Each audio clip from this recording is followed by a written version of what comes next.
The more you looked at the picture and the more you looked at her, you could see something was terribly wrong. Franklin Floyd, another sick monster who got away with his twisted crimes for almost 30 years.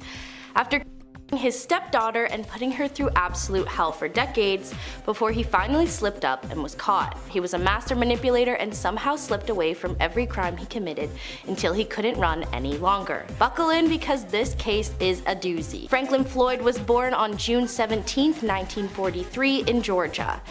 He is an extremely sick and twisted monster who got away with his foul behavior for too long. Like most criminals, Floyd had a horrible childhood. His father would mistreat his mother and was a heavy drinker. After Franklin turned 1, his father passed from kidney failure. After moving in with her parents in a small apartment for 2 years, Floyd's grandparents became overwhelmed and they were asked to leave. Franklin's mother put him and his siblings into the care of Georgia's Baptist Children's Home in Hapeville. Floyd stayed there from the age of 4 to 16. While he was there, he was bullied due to his quiet, more feminine nature. The religious staff was no help to him either. When he was a teen, the staff caught him himself and for punishment placed his hand into boiling water. He ran away from the home when he was 16 and stole food from a nearby house. The home informed his older sister that if she took him in, they wouldn't press charges. Living with his sister didn't last long, so he traveled to try and find his mother. Surprisingly, he was able to find her after over a decade in the home. She was now making money as a worker and she didn't want anything to do with him. Floyd became a drifter, traveling around, and this is really when his criminal life began. His first offense was in 1960, still 16, Floyd broke into a Sears and stole a gun. Cops responded to the alarm, which led to a shootout and ended with Floyd being shot in the stomach. He survived after emergency surgery, and when he recovered, he was sent to a youth institution for a year. The following year, he was out, so he returned to Hapeville and got himself a job at the Atlanta airport. His job didn't last long. This is really where his story takes a turn for the worst. Before now, his crimes were mostly just theft, but after he got his job, he decided to a 4-year-old girl from a local bowling alley, took her to the woods, and violated her. He was then caught and sentenced to serve 10 to 20 years at the Georgia State Prison. That same year, he was moved to a hospital for psychiatric testing. In 1963, he was taken out on a medical errand which led him to escape and flee to Macon. You would think he'd be happy to be out, and that way he would lay low for a while. Instead, Floyd robbed a bank. He stole over $6,000 and was convicted of the robbery and sentenced to 15 years at the Chillicothe Federal Reformatory in Ohio. He was not very happy there because in September he attempted to escape by hot wiring a truck. I'm not sure why he had access to the truck, but he drove it through a fence. He was then transferred to a prison in Pennsylvania. He was continually violated while in prison because of his history with a child. He was moved around a lot from prison to prison, but while he was at Georgia State Prison in 1968, he got himself an older man with money that was able to, and I use this word loosely, protect him while in prison. In November 1972, Floyd was released from prison for whatever reason and was sent to a halfway house. One of the most confusing parts of this story is why did they keep letting him out of jail? Just a short while later in January, he was released from the halfway house, and just a week later he was at a gas station where he forced a woman into her car where he attempted to her. Luckily, the woman escaped and Floyd was once again arrested. This time, he avoided staying in jail by convincing his sugar daddy to post his $3,000 bond. This allowed Frank to go on the run as a fugitive.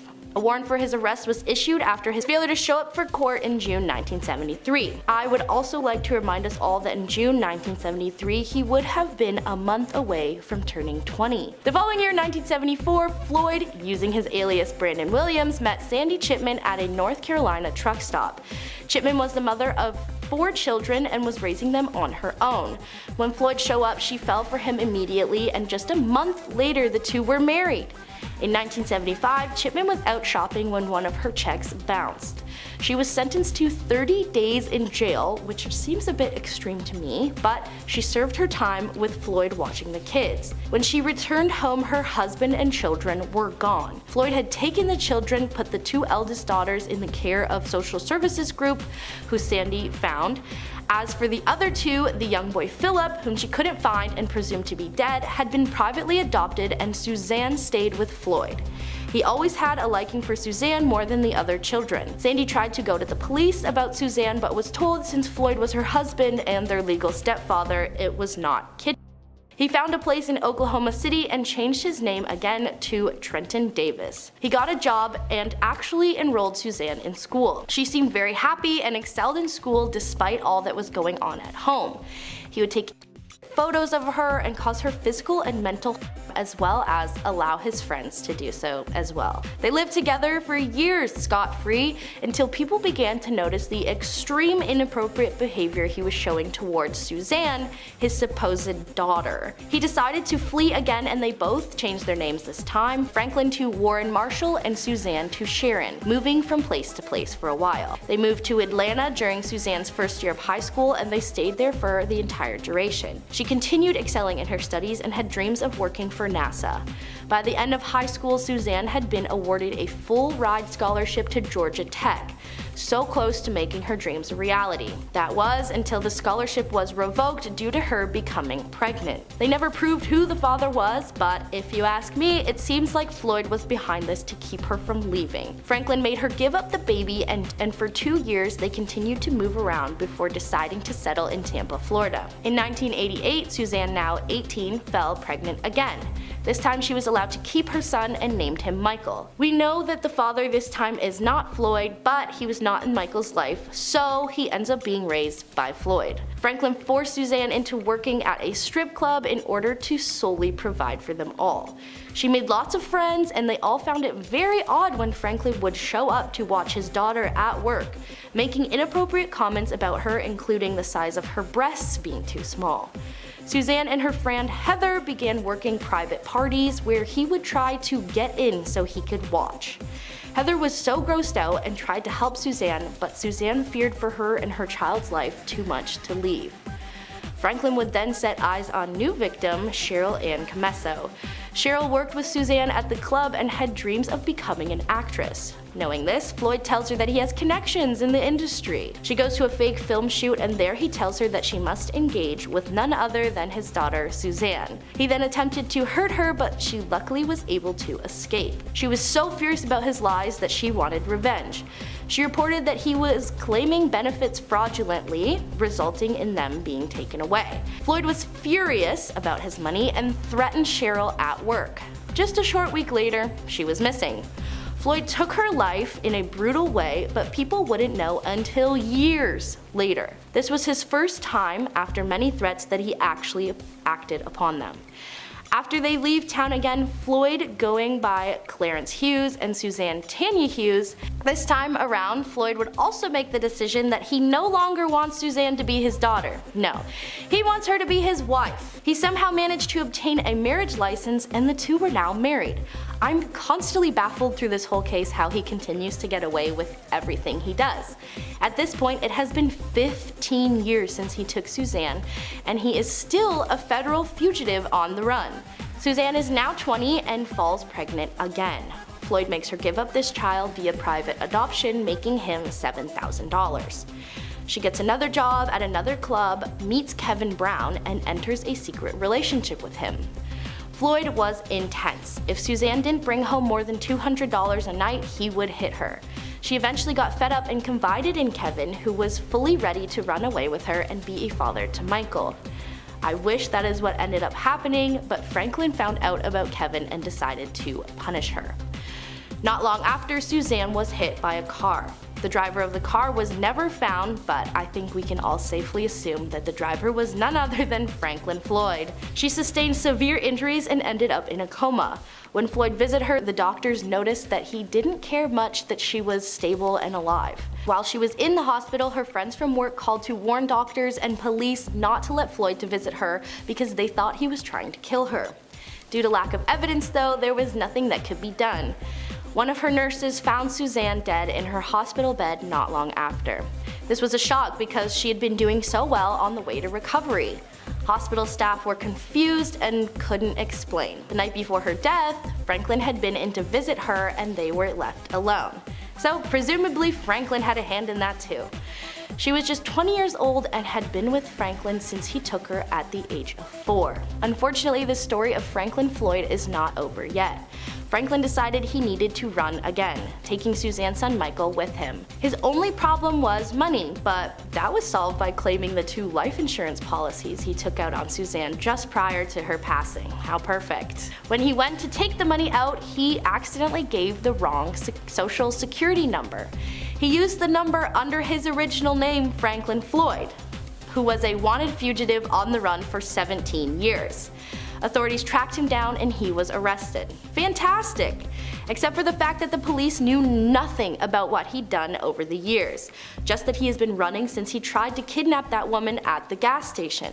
He was only charged for those offenses and was given a 33-month sentence. Talk about luck! Michael was put into the system and was adopted by a lovely couple at age 2. They noticed he had development issues already due to his time with Franklin. His adoptive parents were fabulous and for the next 3 years loved and treated him like gold. Michael began attending school, and while Franklin was in prison, he was fighting for custody, even though it had been proven that Michael was not Floyd's biological son. The FBI got involved, and that is when things started to get uncovered. They find a photo of Floyd with Suzanne as a child, and then they make the connection that the little girl is the same woman as Michael's mother.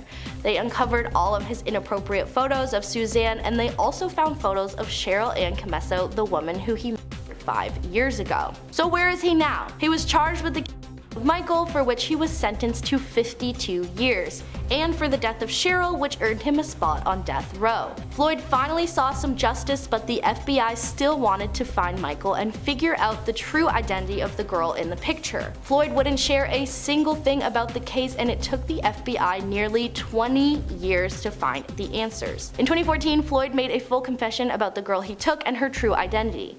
This is the time that the FBI finally learns that the girl is Suzanne Sudeikis, after almost 40 years since she was taken by Franklin. Floyd also admitted that he did in fact take Michael's. They were skeptical about the abrupt confession. Franklin in the past had made false confessions in order to throw the FBI down the wrong path. Sandy, Suzanne's mother, was notified of what happened to her, and in 2020 she found her son Philip, who had been adopted through DNA testing. His adoptive parents suspected they were the ones who adopted Sandy's 4th child and came forward helping solve where he was all these years. As for Floyd, he's still alive. He is currently 79 years old and remains on death row in Florida, where he belongs. Floyd was never convicted of the death of Suzanne due to lack of evidence, and you can find out more about Franklin Floyd and this unsettling case with the July 6th release of the Netflix documentary Girl in the Picture. But Tonya hadn't really died that day, because Tonya didn't exist. Tonya Hughes was just one of the many names that she had gone by over the years of running. She was born as Suzanne Sudeikis in 1969. She was born to her mother, Sandra Brandenburg, and her first husband, Clifford Sudeikis. Sandra had 3 more children after Suzanne: Allison, Amy, and Philip, with her second husband. Their childhood seemed to be fairly normal during the time before their mother's 3rd husband, Brandon Williams. Sandra met Brandon Williams at a truck stop in North Carolina in 1974. The two became close fast, and after dating for just 1 month, the two were wed. The only problem with Brandon Williams is that he was actually Franklin Floyd, a wanted fugitive with a pretty extensive history of criminal activity. We did an entire video on Floyd and his story a little while back, so make sure to check that out if you haven't already for the full story on Franklin's past. Without Sandra knowing anything about him, she just thought she had found a nice man to help her care for her 4 young children. After they were wed, he convinced her to move with him to Dallas, Texas. She agreed, and the family took off. One day, Sandra was off at the store doing some shopping. She paid for her things with a bad check and was made to serve 30 days in jail. She served her time with the kids in the care of her new husband, Brandon Williams, or Franklin Floyd, and when she returned, they were all gone. Over the 30 days she was in prison, her husband took all 4 children and ran. He put Suzanne's younger sisters in a home, had her baby Philip privately adopted, and kept Suzanne with him. Sandra tried to go to authorities, but due to her being married to Floyd, they told her he was allowed to take them. With her siblings out of the way, he decided to take Suzanne to Oklahoma and raise her as his own daughter. Franklin changed his name again from Brandon Williams to Trenton Davis. He gave a number of inconsistent statements regarding how she came to be in his custody, one being that he rescued her when she was abandoned by her biological parents. The earliest known record of Suzanne was her elementary school registration in an Oklahoma City school in 1975 under the alias Suzanne Davis. Even though at school Suzanne was excelling in her studies and coming across as a pretty happy girl, there was a lot of inappropriate behavior going on at home from her so-called father.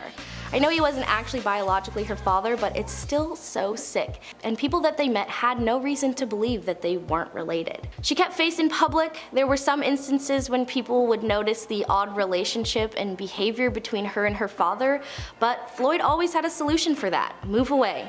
It blows my mind that he actually enrolled her into school and would allow her to have so much time away from him. They were hiding in plain sight. They moved to Georgia in her freshman year of high school, and they stayed until she graduated from a school in Forest Park in 1986. They changed their names again for the move, Floyd now going by Warren Marshall and Suzanne Sharon Marshall. She was still doing really well in school. Specifically, she loved science and had dreams of working for NASA. She even received a full-ride scholarship to Georgia Tech to study aerospace engineering. I so wish I could say that she made it, but unfortunately her scholarship was revoked due to her becoming pregnant. They never confirmed who the father was, but I think it's safe to assume Franklin Floyd had a hand in that too, to prevent her from attending school. They then moved around for a bit again before settling in Tampa, Florida in 1988. By this time, Suzanne, or Sharon Marshall, was 18 and pregnant again with her second child. This time we know the father was not Franklin Floyd, but he was not in the picture. Suzanne was able to keep this child, who she named Michael, and raised with Floyd. She absolutely fell in love with Michael and had a close relationship with him despite the conditions they were living in. Floyd made her work as an exotic dancer to be the sole provider for the three of them. They had changed their names once again, this time Floyd going by Clarence Hughes, and Suzanne went from Sharon Marshall to Tonya Tadlock. Why this time would she have a different last name than her supposed father, you may be wondering. Well, at some point in this timeline, Floyd got the idea that he no longer wanted Suzanne to be his daughter. Oh no, he wanted her to be his wife. They were married in 1989 in New Orleans. How did they obtain a legal marriage license, you may ask? I wish I knew, but somehow Floyd made it happen. So she was now Tonya Hughes, and this would be the last time they changed their names. She'd become pregnant for a third time, this time giving the child up through private adoption so Floyd could get some money. They moved to Tulsa, Oklahoma, and there she continued to work as a dancer at a club. Suzanne had become good friends with some of her coworkers, and after seeing the way that Floyd treated his now wife, they encouraged her to leave. But Tonya was too scared to leave in fear for her and her son's lives. Floyd had even joined the Fraternal Order of Police, despite not being a police officer. Again, how? Wish I knew. He then threatened to use his connections to track down Suzanne and Michael if she tried to leave him. In 1990, Suzanne, however, began secretly seeing a man named Kevin Brown. He promised to take care of her and Michael, and in April of that year, she was ready to run away with him and get out of the twisted world she'd been living in for about 15 years at this point. I really wish she had been able to run away and start a life with Kevin and Michael. However, Floyd must have found out because shortly before her 21st birthday, after she had just picked up groceries, she was struck by a car and found on the side of the road in severe condition.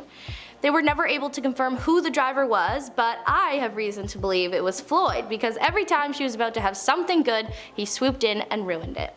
She survived the impact but went into a coma. While at the hospital, she was actually doing quite well. She had been steady and on the road to recovery. The doctors found Floyd's behavior odd. He did not seem excited or happy to see that his wife was alive and recovering after such a tragic accident. He claimed that he had fallen asleep at the motel while she had been out to get groceries. Okay, Franklin. While Suzanne was in the hospital, her friends from work were concerned for her safety. They knew a bit about Floyd's controlling behavior, and they tried so hard to get doctors to not let him be alone with her. They even tried to alert the authorities, but since there was no evidence, nothing could be done. Suzanne passed away in the hospital not long after. Hospital staff was shocked and surprised because she was doing so well and was thought to recover. It just so happens that the evening before she passed, Floyd had been in to visit her, and the two of them were left alone. I don't know what or how he did it, but I just know he was the one to finally end it. She was just 20 years old and had been with Floyd her whole life. Floyd also had taken out 2 life insurance policies on Suzanne just before she passed away. How convenient for him. After her death, Floyd took Michael and the two ran. Franklin Floyd was still a wanted fugitive at this time for almost 20 years at this point, and that was the least of his crimes, so he had to keep running. While he was running this time, he made a big oopsie. When collecting the life insurance claims he took out on Tonya Hughes' life, he used none other than the social security number that was connected to his original name, Franklin Floyd, the wanted criminal, not Tonya Hughes' husband Clarence. He was caught, which was great, but the authorities had no idea what had gone on all those years. All they knew was about his original offense and that he'd been running and hiding for so long. He was charged for only what they knew about at the time and was sentenced to 33 months. While there, he tried to fight for custody of her son Michael, but paternity tests revealed that Floyd was not Michael's father. Michael was adopted into a loving family. He was enrolled into school and began attending Meridian Elementary School in Choctaw, Oklahoma in 1994. After Floyd was released from prison, he tried to get custody of Michael again, but was denied due to him being a criminal and not biologically related to Michael. Franklin was determined though, because he ended up sneaking into Michael's school, held the principal at gunpoint, took Michael and the principal away in his car, tied the principal to a tree, and drove off with Michael. Finally, 2 months later, Floyd was caught, no Michael to be found. Floyd was arrested and he would go on to keep what actually happened to Michael and Suzanne to himself for years. So where are they now? After finding him following his taking Michael from school, the authorities uncovered so much more than they expected. They discovered through photos that Tonya Hughes was actually Sharon Miller, who was also Suzanne Davis, who started as Suzanne Svakis. Floyd was never charged with the death of Suzanne due to lack of evidence, but he was sentenced to 52 years and placed on death row for taking Michael and the death of another young woman they also discovered through his photos. They searched and searched for Michael's remains for a long time, but they were never found. Floyd did eventually admit to taking, but has still never said anything about Suzanne. Suzanne's brother Philip, who had been adopted and presumed to be dead by his unknowing mother, was found in 2019 through DNA testing. Franklin Floyd is now 79 years old and still on death row in Florida. Through hours of conversation with Floyd in jail, he eventually revealed everything about Michael, but still keeps what happened to Suzanne in the end to himself. Tonya Hughes, or Suzanne Svakis, would have been 53 years old today. Michael would have been 33. Her birth parents were eventually tracked down and given some closure. It took them 24 years to discover her true identity. The story is such a sad one. Suzanne was so close so many times to being free from Floyd, but eventually she just couldn't get out. You can see the entire story unfold in the Netflix documentary The Girl in the Picture, which is out now.